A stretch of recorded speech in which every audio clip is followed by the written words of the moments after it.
Listo, bueno, buenos días a todos. Bienvenidos a la charla Santiago 1810-1930, la transformación de una capital, junto al arquitecto y profesor Cristian León.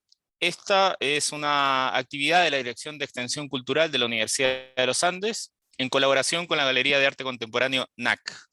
Esta charla pretende revisar la evolución de nuestra capital en un periodo de grandes cambios. Nos referimos al periodo de 1810 y 1930, incluyendo la influencia de los estilos llegados de Europa, el esfuerzo por darles una imagen de estabilidad a la naciente república y la construcción de importantes edificios que perduran hasta hoy y los podemos ver. Como ya mencioné, tenemos el privilegio de contar como expositor de esta charla al arquitecto y profesor Cristian León, de quien nos interesa decir un poquito más, obviamente presentarlo. Él es arquitecto y licenciado de Estética de la Pontificia Universidad Católica de Chile, magíster en Gestión del Patrimonio Cultural y diplomado DEA en Historia del Arte de la Universidad Pablo de Olavide de Sevilla, España, y además doctor en Historia del Arte y la Arquitectura de la misma casa de estudios. Brevemente invito a nuestra directora de Extensión Cultural, Josefina Tocornal, para que nos dé la bienvenida a esta charla y también al profesor panelista. Buenos días, muchas gracias Raúl, muchas gracias a todos por los que están conectados en este momento, empezando esta interesante conferencia. Gracias también a Cristian León, nuestro profesor de hoy, charlista de hoy, profesor también de un curso que se va a dictar a partir de la próxima semana en la Dirección de Extensión de la Universidad de los Andes, como dice Raúl, en esta vez con alianza con la Galería NAC, donde físicamente vamos a estar en ese curso pudiendo ver a Cristian en persona, en vivo y en directo, ahora que queremos un poco salir de Zoom y volver a la vida real. Solo comentarles que esta conferencia y el curso que va a dictar el profesor León a partir de la próxima semana son parte de una serie de actividades que estamos haciendo en la Dirección de Extensión de la Universidad de los Andes durante este año, relacionadas con el tema de la ciudad. Cómo evoluciona esta ciudad donde vivimos, cuál es su historia, cómo podemos también recuperar el conocimiento y la práctica de vivir esta ciudad, de recorrerla, de gozarla, de ocuparla, de usar los espacios públicos, que sabemos que cuando no se usan para buenos fines, puede alguien terminar usándolos para malos fines. Por lo tanto, es una invitación a reconectar con la ciudad, con la historia, con el patrimonio de esta ciudad donde vivimos muchos de nosotros, pero en general con el patrimonio, digamos, de Chile, que es tan valioso y que a veces perdemos de vista por distintas razones. Estamos haciendo en la Universidad de los Andes una exposición que está abierta hasta el 11 de agosto, les comento, que se llama La ciudad que habitamos. Es una exposición muy bonita, fotografías del estudio Bruckmann, que son digamos, una oficina dedicada a la recuperación de patrimonio, memoria y fotografía, con imágenes de Santiago entre 1900 y 1940, más o menos, un periodo que coincide con la charla que va a dar hoy día el profesor León y el curso que tenemos a partir de la próxima semana. Así que estamos en este ambiente, mes del patrimonio que acaba de terminar, pero pensando a largo plazo, no solo en este mes, sino que en todo el año, en el tema de la ciudad y cómo nosotros como universidad podemos aportar a este reencuentro y a esta revitalización de la ciudad y del patrimonio. Así que, dicho eso, Cristian, muy bienvenido, muchas gracias por estar aquí, compartir con nosotros tus conocimientos. Muchas gracias, Josefina. Más que una clase que vamos a hacer solamente como una especie de un recorrido, más bien, cortito, como menos, para ver un poco cómo es el paso de la ciudad, ¿no es cierto?, desde la República, perdón, desde la colonia, lo que era el Reino de Chile, la República de Chile, y cómo se va articulando un poco este cambio que empieza a llegar, ¿no es cierto?, en algún minuto, que es súper importante. Bueno, lo primero es que tenemos acá una imagen de la Plaza de Armas, ¿no es cierto?, que refleja un poco los cambios que se han ido haciendo un poco en la capital, así que vamos a ir recorriendo nuestro país, pero lo primero es entender que el paso de la colonia a la república, nosotros fue un elemento cuando ya, podemos decir que la Casa de Borbón de España ya había iniciado un proceso, podemos decir, de urbanismo, que requerían transformar una especie de capital moderna. Ya se había empezado con España, un cambio en ese nivel, hasta que va a llegar, ¿no es cierto?, todo el proceso de independencia de Chile, que van a adherir a los valores ilustrados, y por lo tanto va a haber un programa que, más allá de las iglesias, que eran la forma típica, ¿no es cierto?, de la colonia, que eran los elementos principales, dado que las órdenes religiosas llegaban a evangelizar a los naturales, básicamente en el programa que va a haber después se va a cambiar un poco el programa religioso, aun cuando se van a seguir haciendo iglesias, digamos, pero no es lo principal, sino que ahora va a cambiar un poco el programa, porque se tiene que ver, ¿no?, con elementos que van a tener relación con cultivar a la gente, con acercarlo al conocimiento, educarlo, o cultivarlo. Entonces va a cambiar un poco. Entonces, pero tenemos algunas imágenes, algunas referencias de San Francisco. Quise poner esta foto antigua, porque si ustedes se fijan en la fachada, no es la misma fachada que tenemos hoy. Y de hecho, las piedras esquineras que tenemos en la torre, en el cuerpo inferior, tampoco existen hoy día, están a la vista.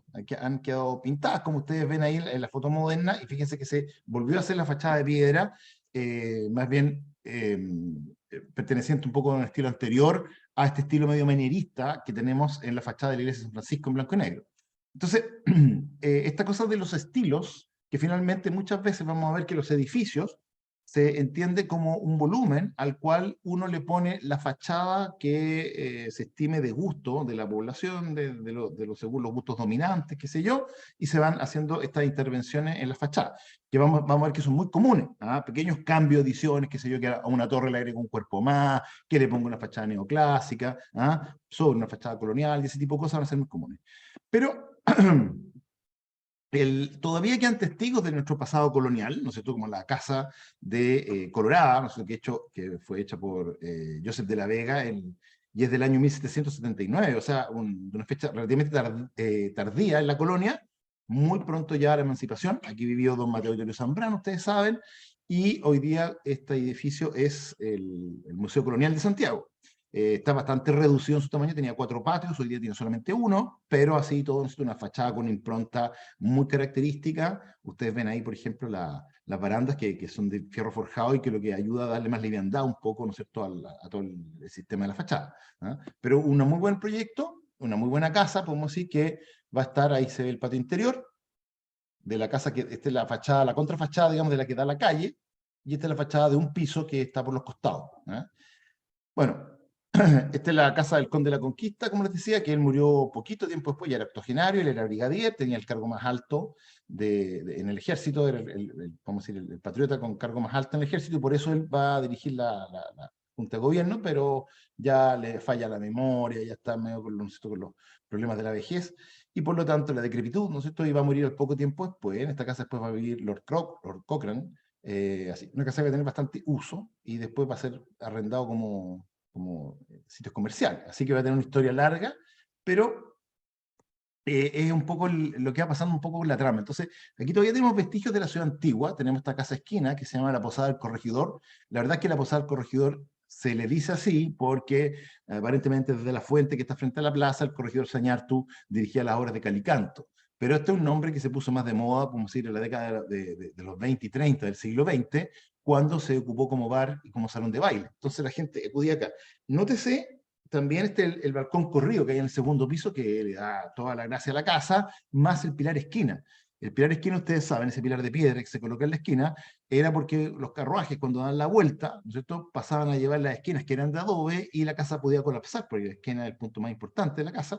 Por lo tanto, se reemplazó con una columna de piedra, cosa que resistiese los embates de un carruaje que podía pasar a llevar. Entonces, es muy común que ustedes van a ver en las casas de esquina, estos solares, este tipo de solución, que es ese que está ahí, y también se alcanza a ver, ¿no es cierto?, los portones tachonados, ¿no es cierto?, con estas herrajes de fierro, o de hierro, perdón, y que aparecen en la casa. Ahí están los balcones que les decía yo, con esas sopandas que se ven arriba, con esos arcos, y ahí se ve también, ¿no es cierto?, se cree que desde aquí dirigía las obras de Calicanto, nuestro corregidor Sañartu, pero probablemente sea más correspondiente a un mito o algo así. Otra casa también importante, que se llama la Casa Velasco, y esto es importante porque lo que estamos hablando aquí, que muchas veces son mitos, muchas veces se dice que es la casa que perteneció al gobernador de Chile, José Manso de Velasco, un gran gobernador, ¿no es cierto?, de los mejores que tuvo Chile junto con Ambrosio Higgins, qué sé yo, que fundaron muchas ciudades y que también organizaron muy bien el país, pero aparentemente nunca vivió acá este personaje, pero después esta casa fue adquirida por la familia Velasco, que le puso el escudo de armas.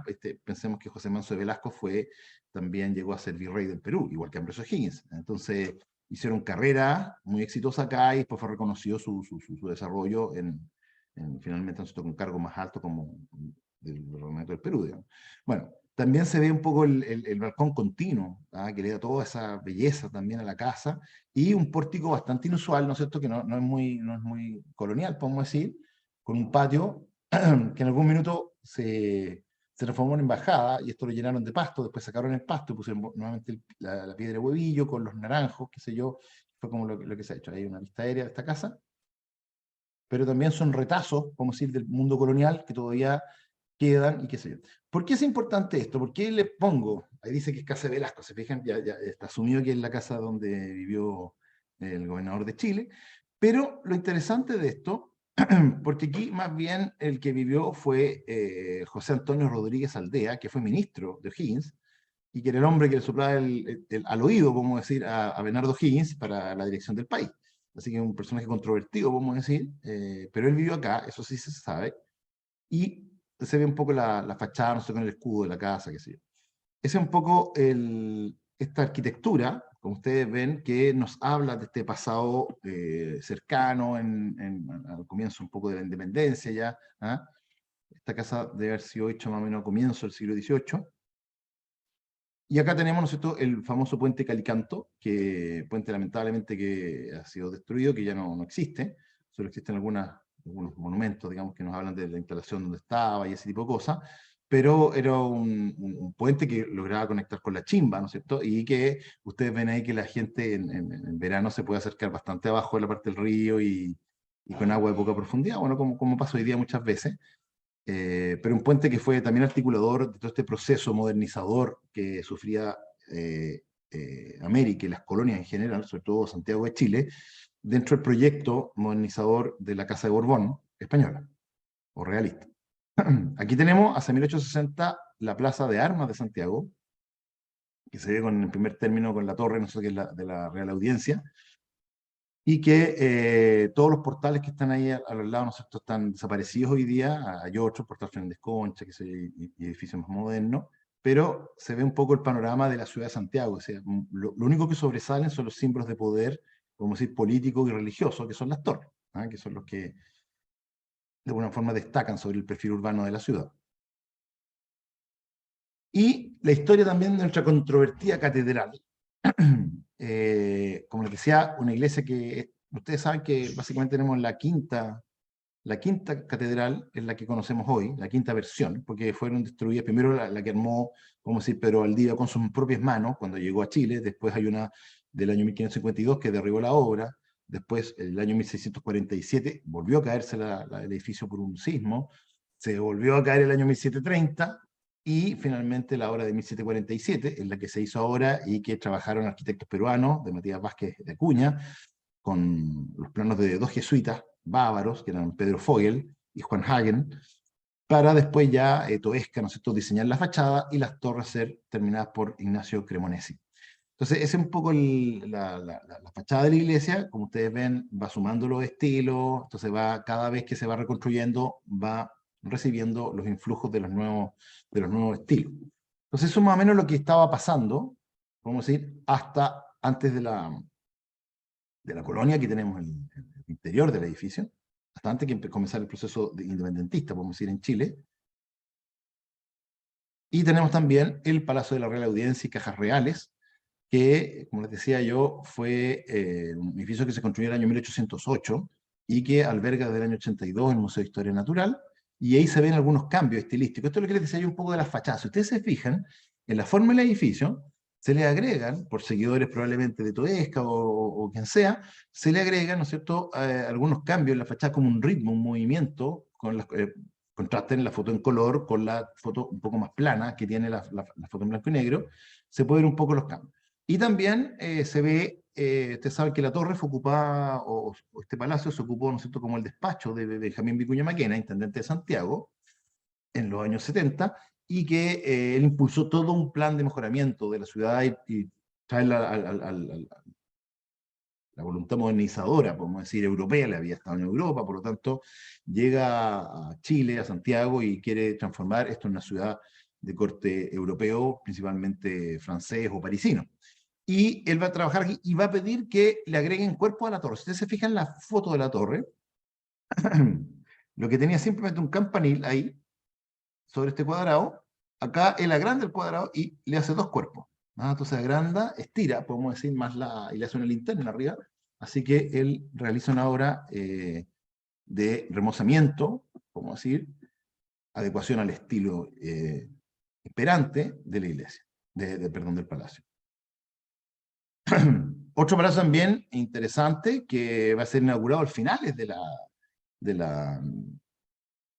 época de la colonia, va a ser este, que es el Palacio de la Real Aduana, que es del año 1807, que lo hace Miguel María de Atero, y que hoy día es el Museo Precolombino. Estos también son discípulos de Toesca. De hecho, en el ritmo de las pilastras se alcanza a ver la impronta de Joaquín Toesca, que fue el que hizo el Palacio de la Moneda, ¿no es cierto?, y la fachada de la catedral, además de otras obras, y que va a dejar un estilo que es una especie de tránsito entre el estilo neoclásico y el barroco. Y por eso es interesante, tanto es así que este edificio, el del Palacio de la Moneda, fue catalogado cuando se entregó el año 1805 como el edificio, fíjense, más bello, más importante o mejor edificio de toda América, América hispana.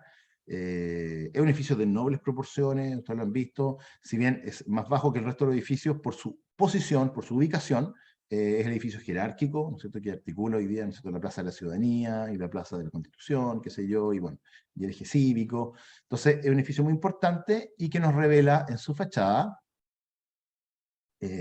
también ese movimiento que es un tránsito estilístico, como les decía, desde el barroco hacia el neoclásico. Entonces se está aquietando, podríamos decir, pero si uno mira con atención la fachada, uno se alcanza a ver ahí, ¿no es cierto?, estos entrantes y salientes de los tímpanos, por ejemplo, o la duplicación de elementos, doble columna, doble pilar, qué sé yo, o el movimiento de eso, donde están las balaustradas, que es un movimiento de la fachada. Todo ese tipo de cosas lo que habla es básicamente de los cambios que está aquietándose el barroco para dar paso a un nuevo movimiento, que es el neoclásico. Entonces, esta es una obra que es contemporánea a lo que se estaba haciendo en Europa. Y por eso es muy importante este edificio. ¿Fijan? Ahí es esta duplicación de elementos que hemos visto propio del estilo barroco. Otro edificio ya de impronta neoclásica, ya de fines del siglo XIX, es el Palacio Consistorial de Santiago, es decir, la ilustre Municipalidad de Santiago, que se ve ahí, que era antiguamente la sede del Cabildo, donde se juntaban los ciudadanos más notables de la ciudad a tomar las grandes decisiones sobre el destino de Chile. Entonces, o el destino de Santiago, que entonces, este punto es muy importante y podemos decir que de alguna manera conserva su función con el Palacio Consistorial. Ahí se ve, y frente a él está Pedro Valdivia, que acuérdense que en algún minuto dieron vuelta a la estatua, porque antes parecía como saliendo de la plaza, entonces ahora lo dieron vuelta y va mirando a la catedral como entrando a la plaza. Así que un proyecto Pérez de Arce con Sebastián Bianchi, que hacen la remodelación y le dan el estatus de plaza de armas, o de plaza mayor, podemos decir de plaza cívica, y no una plaza como de encuentro, como cualquier plaza de nuestra patria. Ahí está el interior. Como ustedes ven, ya prácticamente han desaparecido los arcos están rebajados, que es parte del neoclásico. Aparecen ya nuestros elementos horizontales, los dinteles famosos, rectos, y también la austeridad. ¿Se fijan? Sin movimiento, como veíamos todavía en el Palacio de la Moneda. Entonces, fíjense cómo ha cambiado prácticamente en 80 años. El estilo ya se ha quietado, como les decía. Y ya hacia 1870 y avanzando, ¿no es cierto?, la labor notable y visionaria de don Benjamín Vicuña Maquena, que después de viajar a Europa y ver lo que estaba pasando, tiene la voluntad de transformar Santiago en una capital europea, o a nivel europeo. Entonces, aquí está en el Peñón del Santa Lucía, mirando y se alcanza a ver un poco la ciudad como Lo único que destaca en la altura son las torres de iglesias y cosas así, y el resto bastante no supera los 2-3 pisos de los edificios, 2 pisos en general. Así que ahí está en el proyecto que él va a imaginar Santiago, entonces va a dotar de este gran Cerro San Cristóbal, Cerro Santa Lucía, perdón, de un parque a la ciudad, y tenemos a Benjamín Vicuña Maquena con el general Baquedano en el Cerro Santa Lucía, caminatas del cerro, ¿no es cierto? Y los primeros proyectos, las primeras obras que se construyen en torno, ¿no es cierto?, al cerro. Y él entiende que son los parques los grandes articuladores de estos edificios singulares, de estos edificios que representan el poder político, el poder público, ¿no es cierto?, los edificios de carácter público de la nación, deben estar articulados para un buen proyecto, ¿no es cierto?, con estos parques y cerros transformados en parques como el Santa Lucía o como el Parque Forestal. Entonces comienza todo un trabajo de esa índole muy interesante. Aquí tenemos fotos del Cerro Santa Lucía.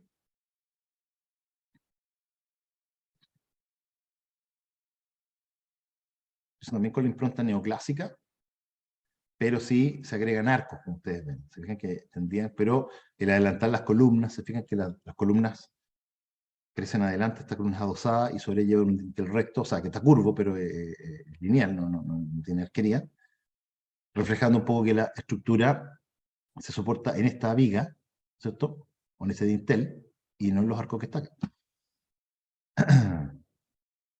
Bueno, ahí se ve la imagen del... Entonces, imagínense de dotar a todo este edificio de una cosa que podemos llamar fachadismo, si queremos, escenografía, otra molla, pero con ciertos lugares que son característicos, de arquitectura palaciega, podemos decir, que va dando esta nueva seña de identidad de lo que es la ciudad de Santiago. Y para los que no sabían, ustedes han visto un castillito que hay, ¿no es cierto?, que se construyó ahí frente al Palacio de Bellas Artes. Ese castillo tenía la función, nosotros, de comprar los tickets o vender los tickets para poder remar, ¿no es cierto?, un bote, porque había una gran laguna frente al Bellas Artes, en el Parque Forestal, y se da esto. Entonces, es interesante porque una muy buena laguna de 100 metros de largo, qué sé yo, y que hace el paisajista francés Georges Dubois. Aquí se ve un poco la impronta de los arquitectos franceses que llegan y que va a funcionar durante 42 años en la capital, hasta que los vecinos empiezan a alegar de que las condiciones sanitarias de la laguna son muy paupérrimas y por lo tanto puede generar condiciones insalubres o peste o enfermedades. Entonces la laguna finalmente la deseca. Pero era un elemento que uno podría pensar casi imposible, pensar una laguna dentro de la ciudad de Santiago, en el Parque Forestal. Así que había todo un tema muy interesante de cómo se iba integrando la ciudad ya llegando al año 1910. Entonces, todos estos edificios que se van construyendo, pensemos aquí el centenario de la escuela, que se celebra en la Escuela Militar en el centro, en el año 1910, donde hay un desfile, toda la gente va, ahí se ven sus sombreros, los canotieros, los sombreros tipo bombín, ¿no es cierto?, la gente en los balcones, apostada, van adhiriéndose a esta gran celebración nacional que eran los 100 años, primeros 100 años de independencia o de vida republicana, por lo cual nosotros fue una celebración bastante multitudinaria y que toda la ciudadanía se plegó, vamos a decir, a esta celebración, con todo el drama de que se murió el presidente Pedro Montt, después hubo otro presidente que lo reemplazó, pero se murió como el 6 de septiembre, o sea, 4 días antes de la festividad. Después Esteban Montero finalmente lo reemplaza a pocos días de cumplirse el centenario, así con todo un drama, pero aparte de los dramas presidenciales, sí hay una adhesión al proyecto de país, también al presidente, ¿se fijan?, de cualquier signo, y a un sentido profundo de identidad nacional. Entonces, en ese sentido no está, como muchas veces se dice, que Chile no tenía un sentido de identidad, que siempre era como una veleta, que no, era bien marcado. Fijémonos acá en el centenario del Club Hípico, también de 1910, obra fantástica de José Smith Solar, que también se celebra. Entonces, en distintos puntos de la capital se van haciendo actos celebrativos, conmemorativos, un poco del centenario de la República, cosa que se aprovechó toda esta oportunidad para hacer una gran toma de conciencia del ideario republicano del momento. ¿ah? Entonces que adhería un poco a los principios de la libertad, de la igualdad, de la fraternidad, qué sé yo, ¿ah? A la autonomía de los estados, ¿ah? Bueno, y él a impregnar un poco Chile de los valores culturales. Y por eso se inicia también un programa, aquí tenemos la Alameda de las Delicias, todavía, como ustedes ven, peatonal y con los álamos, y tenemos acá, ¿no es cierto?, en la Plaza de Armas en el año 1890, una plaza, como les decía, que no tiene un carácter cívico todavía, en el sentido parece como una plaza de cualquier lado, ¿ah? Que no tiene una impronta, podemos decir, del palacio, del centro de la actividad cívica que debiese tener una plaza mayor, ¿no es cierto?, sino que se trata simplemente como una plaza más, ¿no? De la misma época, la foto. Ya un poquito más adelante, se ven también los tranvías, toda la llegada para el Centenario, de alcantarillado, agua potable, luz eléctrica, todo este sistema para los tranvías, para desplazar a la población. Toda esta cosa que empieza a llegar y que empiezan a compartir junto con los carruajes todavía que van en retirada, ¿no es cierto?, con los autos personales. Todo esto es un cambio fundamental. O sea, 1910 marca, de hecho, un cambio que donde Santiago entra, comillas, en lo que se llama la modernidad. O sea, la modernización de Santiago va a hacer que Chile sea catalogada como una de las ciudades principales, podemos decir, de América, hacemos junto a Buenos Aires y cosas así, y todo esto tiene que ver nosotros con también una cantidad de recursos. Se ganó la guerra del Pacífico, nosotros, todo el tema del salitre, estuvo todo la fiebre del oro en California, donde también se exportó trigo desde Chile, todo el tema del carbón en Lota, entonces por lo tanto, una economía bullente, podemos decir que estaba en un buen pie al comenzar el centenario, así que pudo entrar, ¿ah? Podemos decir perfectamente en la lógica. Hay una cosa interesante, aquí está el Palacio de Bellas Artes, que se inspiró, bueno, está copiado, se inspiró en el Petit Palais, donde Eugenio Joannon trabajó un poco con este proyecto. El Petit Palais de París es este. Ahí ven que tiene algunas cosas parecidas, pero no es lo mismo. Se inspira en este proyecto y había que dotar, ¿no es cierto?, a Chile de museo. La actividad cultural era muy importante. Y esto es un episodio bien interesante porque el gobierno manda a los jóvenes más destacados de la Escuela de Bellas Artes, los manda, ¿no es cierto?, a Europa, a París sobre todo, específicamente, para ver qué es lo que estaba pasando y comprar obras de arte para engalanar, ¿no es cierto?, el museo, para el centenario. Así que imagínense, los tipos van, lo pasan bomba, recorriendo un poco por la vía parisina, que se contó esta bohemia, todo este cuento, pero pasó algo que los chilenos no entendieron por su condición todavía provinciana, pero que sí habían entendido, por ejemplo, los argentinos, que tienen una visión más, podemos decir, cosmopolita, porque los chilenos compraron obras clásicas, podemos decir. Obras del romanticismo, del realismo, no sé si incluso el realismo, pero de todo lo que es la obra del romanticismo en general, algunas obras neoclásicas y cosas así, cosa que toda esa pintura, la verdad que no tiene mucho destino, porque ya estaba absolutamente pasado de moda y no lograron entender lo que estaba pasando en esa época, que era la irrupción de lo que se llama las prevanguardias, el impresionismo, el postimpresionismo, el neoimpresionismo, y también el comienzo de las vanguardias. Entonces los argentinos sí captaron eso, y compraron buenas obras, podemos decir, de estos pintores que estaban recién empezando, tuvieron el ojo para hacerlo, y Chile no. Y eso tiene que ver nosotros con la condición también de aislamiento crónico que había tenido Chile por sus fronteras naturales, ¿no?, el océano, la cordillera, el desierto, qué sé yo, los hielos del sur.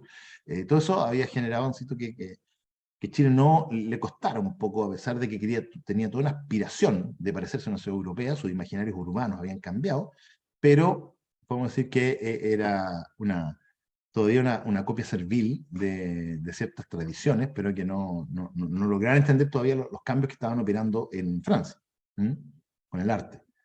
Bueno, es interesante porque esta arquitectura que es ecléctica, o sea, tiene elementos neoclásicos, pero también tiene, fíjese, la inclusión de cariátides, que son muy poco comunes. Las cariátides, tenemos 2 veces en Chile cariátides, las tenemos en el Palacio de Bellas Artes y también las tenemos en el Palacio de la Corte Suprema, y además una estructura metálica, o sea, el ingreso del hierro, o sea, la arquitectura en hierro, es muy importante, ¿no?, para la nueva arquitectura. O sea, los cambios reflejados de la modernidad con la arquitectura en hierro ya proponen una nueva lectura Imagínense estos espacios, estos halls abiertos con luz natural, digamos, que iluminaban todo un gran espacio central, gracias a las posibilidades técnicas del hierro, inauguraba una nueva arquitectura. Eso es muy importante. También, por este afán de la cultura, también, ¿cierto? Edificios como el Archivo Nacional, la Biblioteca Nacional, junto con el Museo de Bellas Artes, van a generar esta importancia de la República por su labor educativa y cultural, ¿no es cierto?, que quieren transmitir un poco a los ciudadanos. El ciudadano tiene que ser un hombre ilustrado, un hombre que sepa, que entienda de mundo, entiende lo que está pasando, sabe dónde está, ¿ah? También cosmopolita. Entonces hay mucha preocupación un poco por ese programa. Entonces, si bien los programas van a ser más bien de tipo cultural muchas veces, pensemos en Museo de Historia Natural, y bueno, ustedes saben toda esta historia, no, y no tanto, por ejemplo, la arquitectura eclesial, aunque después en el periodo siguiente, como sé, cuando ya empiezan a llegar los eclecticismos historicistas, nosotros el romanticismo, va a haber nuevamente una fiebre constructiva por las iglesias, eso lo vamos a tratar después en otro curso, pero por lo menos les dejo esa señal. Y también la conformación del eje cívico, esto es muy interesante porque Santiago de Chile y Chile en general logran diseñar una especie de eje cívico por la calle Morandé. La calle Morandé alcanza a pasar tanto por el Tribunal de Justicia, el Palacio de la Moneda y el Congreso Nacional. O sea, Ejecutivo, Legislativo, Judicial quedan amparados, conectados por un mismo eje, y que nos habla también de esta idea, ¿no es cierto?, de apertura democrática, ¿no es cierto?, con instituciones que parecen que hubieran estado ahí desde siempre, para ir forjando también la nación. Entonces, esta idea del orden cívico, Chile que sea un país obediente, disciplinado y todas esas cosas, nosotros son unas características que realmente son un poco diferentes de nuestros compañeros de la región, tiene que ver un poco también con una cosa desde arriba, medio paternalista también, ¿no es cierto?, de definir los grandes planteamientos políticos y formas de gobierno, vinculación, ¿no es cierto?, de la gente con los poderes del Estado. Y aquí se hacen, ¿no es cierto?, los famosos tribunales de justicia, que hoy día, gracias a un proyecto urbanístico que se logró despejar la fachada, se puede apreciar, porque antes no se podía, se limpió la fachada, que eso hace que hoy día luce también el edificio muy bien, con sus columnas dóricas y jónicas, ¿se ven?, ¿cierto?, al estilo de un palacio. Y que si entramos también vemos cariátides, en este caso, ¿no es cierto?, que portan, ¿no es cierto?, la espada de la justicia, ¿ah?, que son ciegas y con la espada, porque la justicia es ciega, y también la arquitectura en hierro, ¿no es cierto?, que no habla del eclecticismo propio del momento. Entonces, un muy buen edificio que acoge un poco el poder del Estado. Lo mismo pasa con las obras del Congreso Nacional, que está hecho por muchos arquitectos, todos estos que llegan de Europa, ¿ah?, Claude-François Brunet de Vins, Lucien Hennaut, Manuel Donate, que es chileno, Eduardo Treit, Eusebio Celli, Carlos von Moltke y Eugenio Johanon trabajan en este proyecto que se desarrolla entre el año 1855 y 1876 y que es, después de ser trasladado al Congreso a Valparaíso, ¿no? Cumplió labores del Ministerio de Relaciones Exteriores, pero un edificio notable en la arquitectura que logra dividir los dos poderes del Estado, o sea, las dos cámaras, ¿no es cierto?, los senadores con los diputados, y ahí se ve una imagen también del edificio de esa época, con cromofotografía, y ahí se ve un poco la planta, ¿no es cierto?, con los diputados que son más, ahí en un hemiciclo, y los senadores que están acá, ¿se fijan? Entonces, conectados con un hall, y ahí se divide programáticamente el edificio, muy, muy claramente organizado, con sus accesos comunes para cada cámara y un acceso general para todo el Congreso.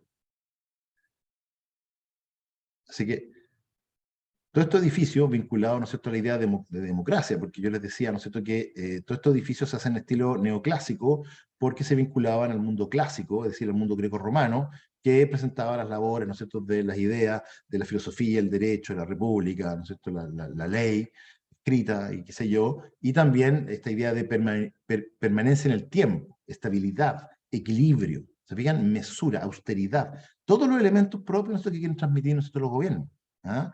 Por eso, en la arquitectura neoclásica, con esta arquitectura simétrica y austera, permitía de alguna manera transmitir ese ideario político, ¿no es cierto?, a toda la nación. ¿Bien?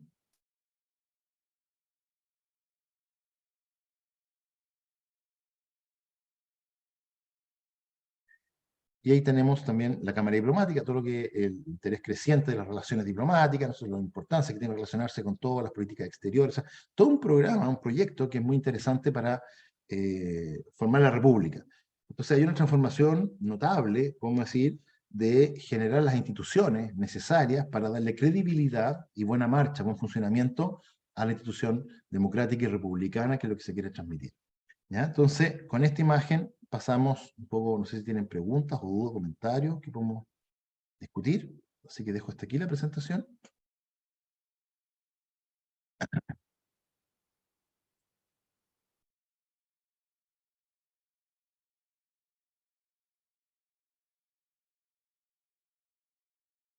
No sé si tienen alguna pregunta, duda, lo que sea.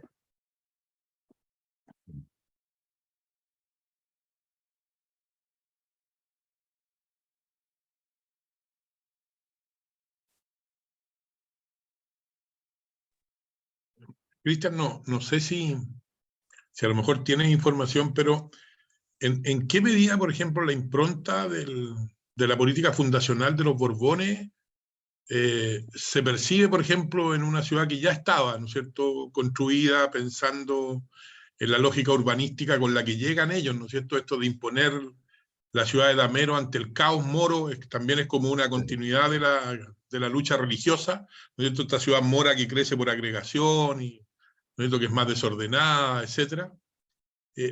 ¿Hay algún impacto en esa época con toda la política fundacional? No sé, estoy pensando en Manso Velasco, en Amati Junyent, estoy pensando en Ortiz de Rosa, incluso al final también con don Ambrosio Higgins. ¿Llega algo a Santiago desde el punto de vista urbanístico? O sea, lo que llega es el carácter del edificio, se pasa de una austeridad, como vimos el Palacio de la Real Audiencia, el Palacio de la Real Aduana, o sea, el estatus de los edificios es mucho más, que se hacen con estilos palaciegos, arquitecturas derivadas un poco de Versalles, ese tipo de cosas, con los famosos 3 pisos, que es el piso zócalo, el piano noble, o el piano nobile, ¿no es cierto?, las salas públicas, y después las oficinas en el piso de arriba. Se genera una arquitectura, un cambio, podemos decir, en ese sentido de darle un nuevo estatus. Acuérdate que en el programa monárquico, en el programa barroco, hay la iglesia y el palacio son las principales ocupaciones, que va a diferir con la de la república, que van a ser los palacios públicos, culturales, educativos, qué sé yo, de la población, y los de sistemas de gobierno, los palacios de gobierno republicanos, las asambleas y todo ese tipo de cosas. Entonces sí, lo que pasa es que ahora le empiezan a meter, inyectar lucas, pero, y esto es importante la reflexión que estás haciendo tú, Juan Carlos, que la gente nunca se vinculó de verdad con los Borbones, como que no les gustaron. El afrancesamiento que tuvo la corte a un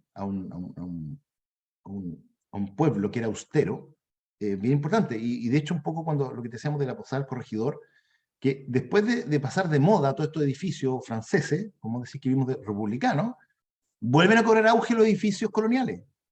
Este bar y esta cosa que se armó en la Posada del Corregidor, o en la casa colonial de la Casa de Rosada, digamos, o en la Posada del Corregidor, nos habla un poco que la gente volvió a mirar en algún minuto, ¿no es cierto?, hace 1920, 1930, este pasado más austero, más sencillo, te fijáis, sin tanto, no tan afrancesado, como que de alguna forma la identidad que estaba durante 3 siglos en la colonia, parece que pesó después, ¿no es cierto?, de la retirada de estos estilos. Y después va a llegar ya el movimiento moderno, así que va a cambiar todo, pero sí, hay algo de eso, yo creo que es la monumentalidad de los edificios, pero claro, yo creo que no se vinculó mucho el pueblo, digamos, con la corte borbona. Pasa algo ahí con que se rompe la tradición de los Habsburgos, qué sé yo, que pasa que no gustó mucho, me da la impresión. Wendy. Sí, no, yo te iba a hacer una consulta. Lo que pasa es que una vez, hace muchos años, digamos, leí a Lucas Pequenino que decía que todas las ciudades de Chile se parecen en cuanto a la plaza de armas, su forma y todo. Entonces, uno puede estar en Copiapó, en San Felipe, en La Serena, etcétera, excepto Valparaíso. Entonces, este como diseño que tienen los españoles fue siempre, yo no sé por qué Valparaíso escapó, parece ese patrón, digamos. Sé que no es el objetivo de esta charla tampoco, pero me refiero en cuanto al tema urbanístico. ¿Hay alguna razón tal vez al respecto? Sí, claro. Lo que hay, si tú ves, por ejemplo, con atención un plano de Valparaíso, es una ciudad que se encarama por los cerros, por las quebradas, y va generando estas líneas serpenteantes o sinuosas, que se va adaptando con perspectivas cambiantes, curvas y cosas así, y salvo el plan que está abajo, que es en tramo. todo lo que es el plan, ¿no es cierto?, Plaza Sotomayor y todas esas cosas, hasta el Congreso, es una trama ortogonal, análoga al resto de las ciudades. Pero también recuerda que los puertos y todas esas cosas tienen también una influencia mucho más de la arquitectura inglesa, ¿ah? Que acuérdate que por excelencia la arquitectura de borde costero inglesa tiene que ver con la adaptación, ¿no es cierto?, a las bahías tienen una topografía mucho más, sobre todo con la cordillera de la costa en Chile. Y lo que dices tú de las tramas en damero, sí, pues, pero no solamente, yo te agregaría, no solamente común en todo Chile, es común en toda América. De hecho, fíjate que cuando salen las leyes de India, más o menos, ahí Juan Carlos me puede corregir, pero hace más o menos 1575, o por ahí, 1580 quizás, ya habían en América fundadas más de 300 ciudades, y todas en damero, salvo las que estaban en esta geografía intrincada que no se podía hacer un damero, ¿ah? Pero estaban todas en damero. Entonces, ellos ven como el plano y construyen el ideal renacentista, ¿ah? Inspirado en estas ciudades ideales, ¿no es cierto?, con planta en damero. Pero ese es el proyecto, por lo tanto podríamos decir, si tú miras Europa, Europa no es así. Y uno dice, pero si el Renacimiento se dio en Europa, ¿y por qué no es así, pero América sí? Claro, porque en Europa las ciudades ya estaban construidas, de la época medieval. Entonces también por eso se ven claro, hay ensanches y cosas así que uno ve los dameros, por ejemplo en Barcelona, sobre el antiguo casco colonial, o en Francia, cuando se demuelen las murallas, ¿ah?, medievales, pero es por esa la razón, ¿ya? El damero era una forma muy fácil de organizar, la longitud de las calles, tenía que ver, nosotros la velocidad que un caballo alcanzaba la máxima velocidad en 400 metros, o en 125 metros, o 115 metros, que era lo que uno pudiera hacer una jabalina, o de ese tipo de cosas, pero lo que hacía era facilitar el desplazamiento muy rápido de un punto a otro, y también tener siempre una fachada en sombra y otra al sol, por el tema del clima. Entonces, por eso tienen cuestiones que son súper pragmáticas, podemos decir, para resolver el trazado fundacional. ¿Ah? Por eso.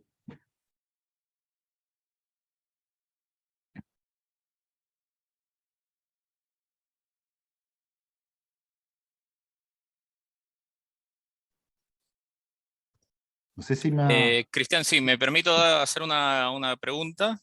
Ujú.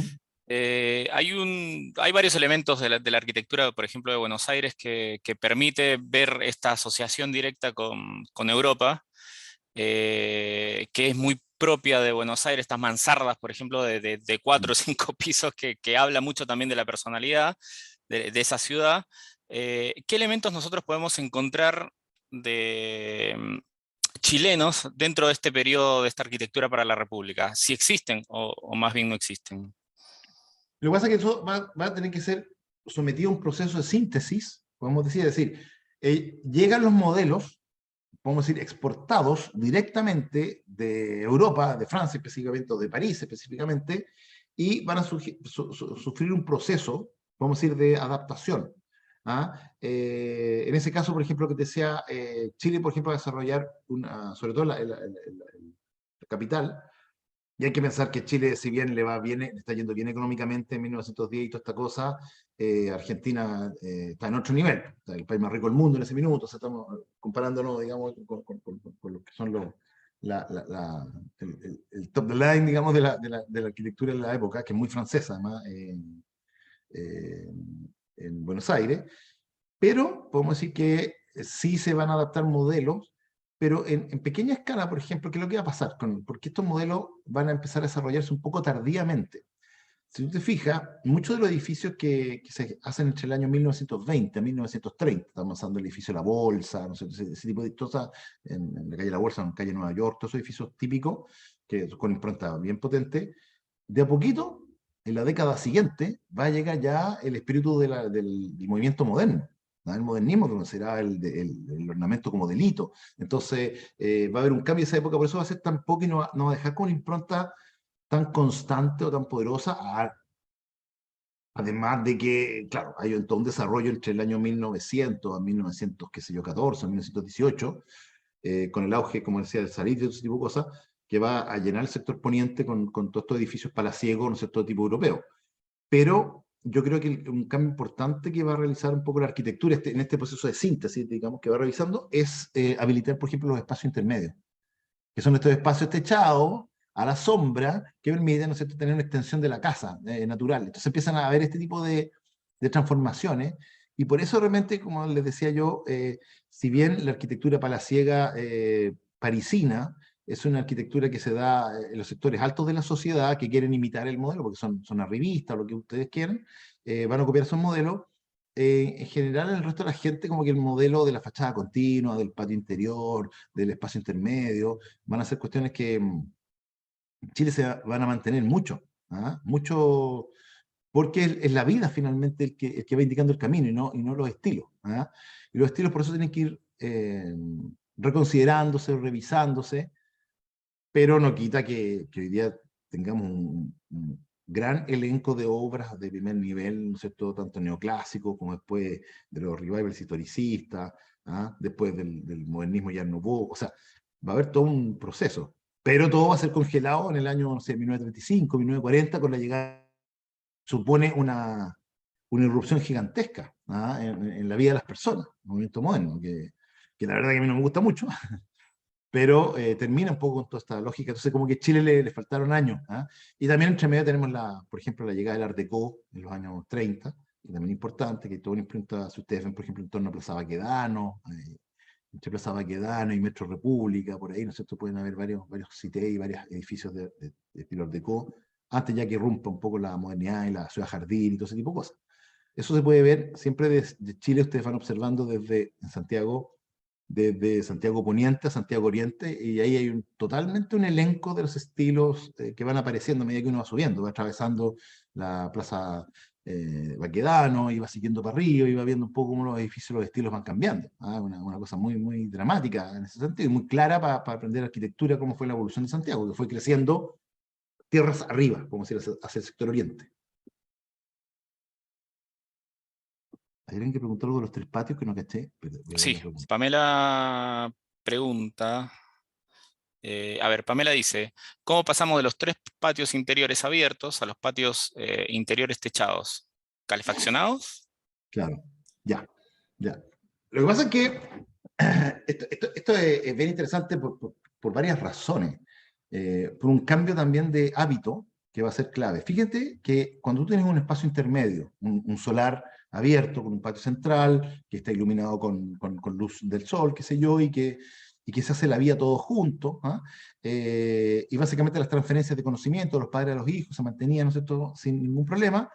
Pero cuando aparece después, ¿no es cierto?, estos espacios cerrados y con calefacción central, es decir, la calefacción central hay que entenderla como la más descentralizada de las calefacciones, pues ya no está la calefacción en una cocina, por ejemplo, como los chilotes, que tienen una cocina donde toda la familia se junta en la cocina, ¿no es cierto?, se subía ahí y se transmiten todo, sino que la calefacción central lo que hace es que cada recinto, cada pieza, cada dormitorio pueda tener su propia calefacción, hace que progresivamente la gente se vaya separando de la tradición de los padres que van transmitiendo, ¿no es cierto?, en el oficio, los valores, todo ese tipo de cosas, y eso va a llegar en algún minuto a un corte, ¿ah? Que es importante sociológicamente entenderlo, cuando ya tu vinculación ya no es con tus padres o con la labor de tus padres, y hoy día puede haber un hijo que arquitecto, puede ser tan hijo de un arquitecto como hijo de otra profesión, no hay una transmisión de que el hijo haga la misma profesión que el hijo, ¿ah?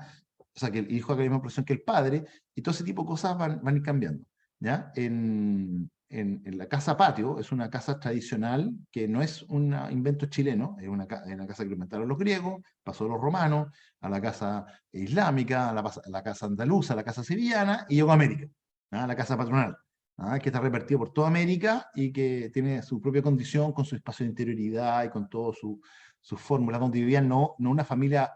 No hay que entender que vivía acá una familia nuclear, sino que vivía una familia extendida, ¿ah? Con todos los vínculos que significaban eso, que eran muy, muy bonitos, a una herencia también, como decir, germánica, de la CIPE, el grupo familiar ampliado. Así que hay todas se puede hablar mucho de eso, ¿ah? Porque es muy entretenido el tema. ¿Ya? Eso.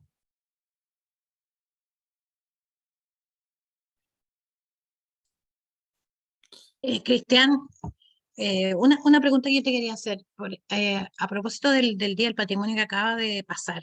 Hubo cualquier cantidad de personas, hubo 2.600, 2.700 actividades en todo Chile, 1,5 millones de personas saliendo a ver espacios patrimoniales, museos, edificios y otro montón de cosas. Y yo encuentro que el Día del Patrimonio es una gran creación, digamos, de la Marta Gruskovich en su época, y la gente sigue celebrando y gozando del patrimonio ese día, y es bien impresionante lo que pasa, hay colas, la gente espera, etc. pero no sé, una opinión personal tuya. ¿Qué crees tú que nos pasa? Porque parece que el resto de los días se nos olvida que existe todo este patrimonio. De hecho, algunas veces los chilenos yo creo que nos miramos en menos a nosotros mismos y decimos, no, aquí no hay tantas cosas, no hay tantos edificios importantes, no es como Europa, no es como Perú, no es como México. Y algo nos pasa que a lo mejor no vemos lo que tenemos o no nos animamos a ver o a aprender más. ¿Qué crees tú? Tú desde tu punto de vista de profesor, que tú estás en este mundo de la arquitectura y de la universidad, pero ¿qué comentarías tú sobre eso? A ver, hay varios temas ahí que pueden salir a relucir, digamos, de la respuesta. Primero, en general, uno valora más el patrimonio mientras más antiguo es. O sea, si es precolombino, si es todo Machu Picchu, qué sé yo, nos maravillamos, y va disminuyendo la tensión conforme nos vamos acercando, ¿cierto?, a nuestra época.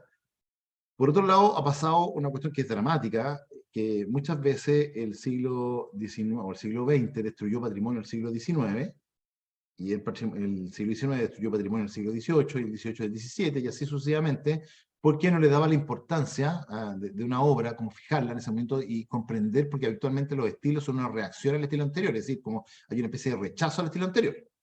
Entonces, en ese sentido, como que no se valora, y por eso de repente se pasan a llevar obras que eran joyas, y por eso no tenemos valor.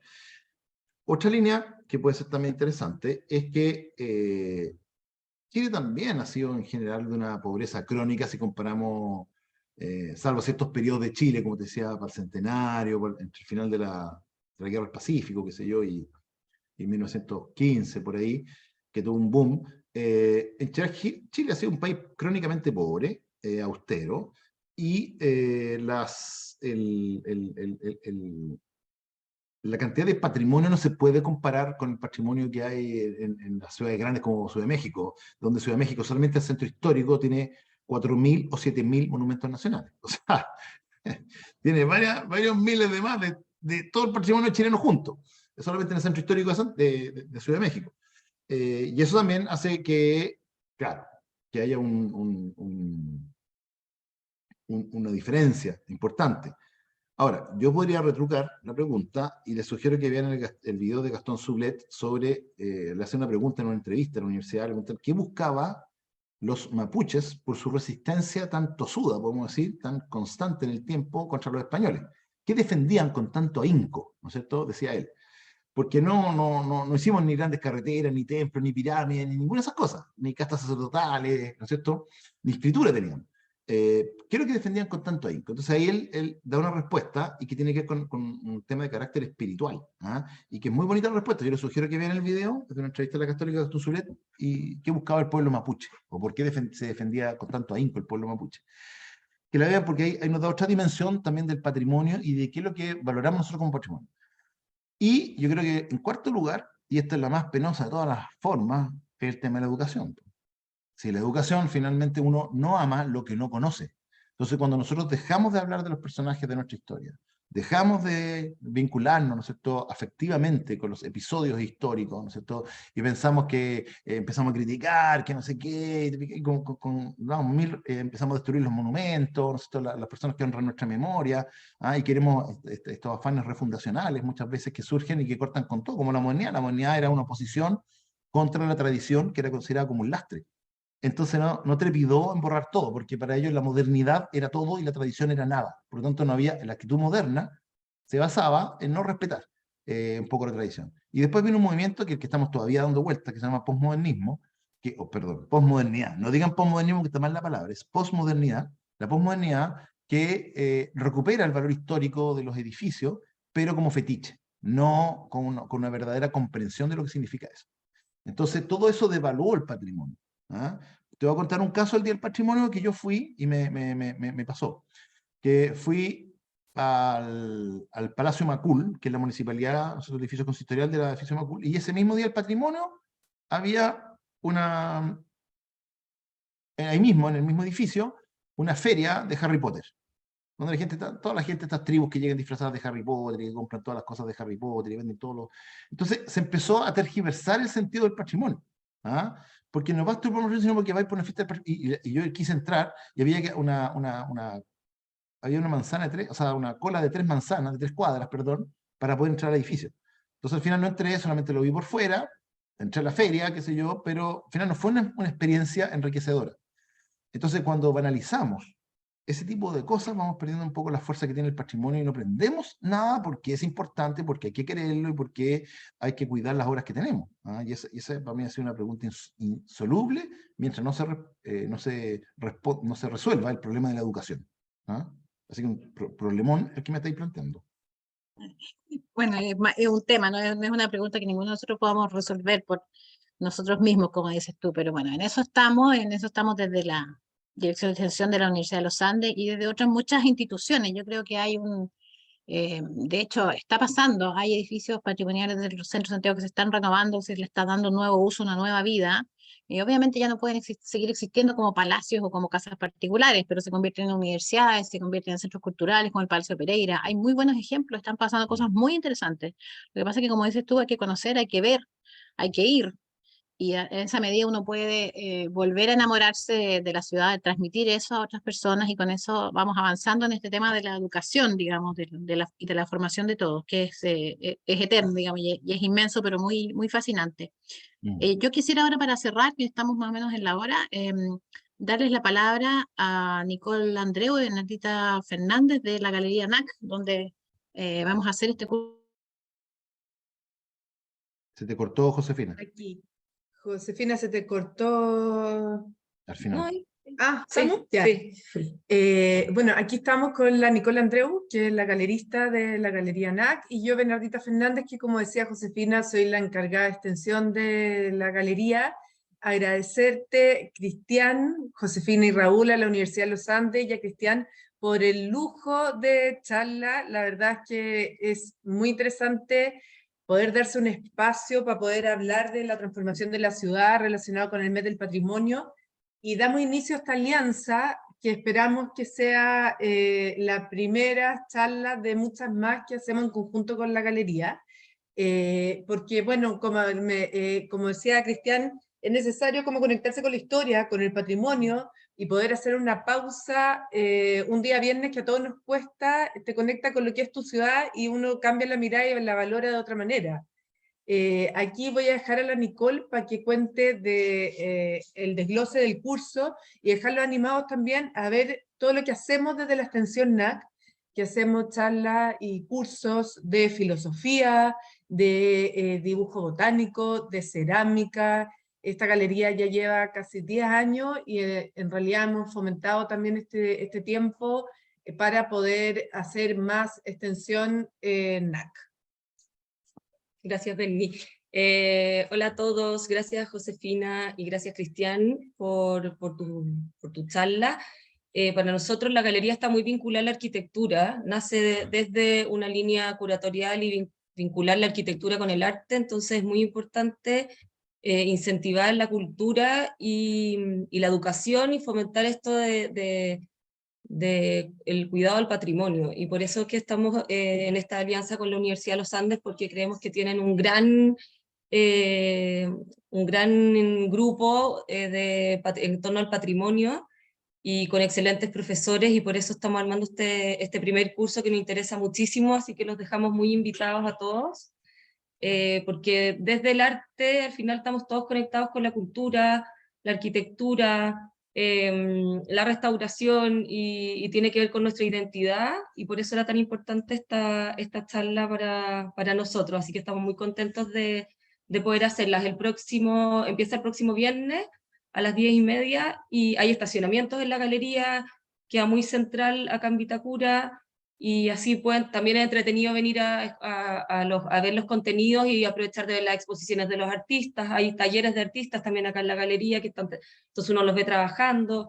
Es una galería súper activa y queremos mantenernos en ese plano también como representación también de lo que es la cultura en general, y no algo como aislado y elitista, sino que algo muy cercano y como vivir la ciudad misma. Y para entusiasmarlos a seguir en este curso, hoy día estamos con 2 exposiciones muy atractivas acá en la galería, que los esperamos con visita guiada el próximo viernes. Gracias, muchas gracias, Nicole. Gracias, Bernardita. Y gracias, Cristian. Bueno, la invitación ya está hecha entonces. El próximo viernes en la mañana a las 10:30 en la Galería NAC, con un rico café, unas exposiciones de artistas, con el profesor Cristian León en vivo y en directo, que es tan rica la experiencia también de volver a encontrarse, volver a conversar, compartir, conversar sobre temas interesantes y aprender cosas nuevas, digamos, de la boca directamente de la gente que las sabe, que las está viviendo. Así que estamos también nosotros muy felices de poder iniciar este nuevo ciclo con el curso de Cristian y la arquitectura de la República en la Galería NAC. Están todos muy cordialmente invitados, y toda la información del curso está en la Galería NAC, está en la página de Extensión UANDE, está en nuestras redes sociales, así que ahí lo pueden ver con calma. Así que los esperamos a todos. Cristian, no sé si tú quieres decir algo para cerrar. Nos despedimos. No, invitarlo nomás. El curso se basa en 5 sesiones, que lo primero es la herencia colonial. Vamos a trabajar un poco, lo que hice hoy día fue como un resumen de todo el curso que vamos a ver, pero la herencia colonial, después vamos a ver la herencia neoclásica. La tercera sesión va a ser sobre la modernización de Santiago, después la sesión 4 sobre la ciudad del centenario y cómo Santiago se engalana por celebrar sus primeros 100 años de vida independiente. Y después vamos a ver la Belle Époque en Santiago Sur Poniente, y aquí nos vamos a dedicar, pues siempre en todas las otras 4 sesiones, las primeras son todas de arquitectura pública, la última vamos a ver también los palacios de arquitectura residencial, ya entre 1900 y 1925. ¿Ya? Eso. Muy bien, entonces te echa la invitación. Muchas gracias a todos. Ha sido una muy interesante conversación y una gran oportunidad de disfrutar de todos los conocimientos de Cristian. Así que nos estamos viendo en vivo y en directo el próximo viernes. Muchas gracias. Muchas Buenos días. gracias.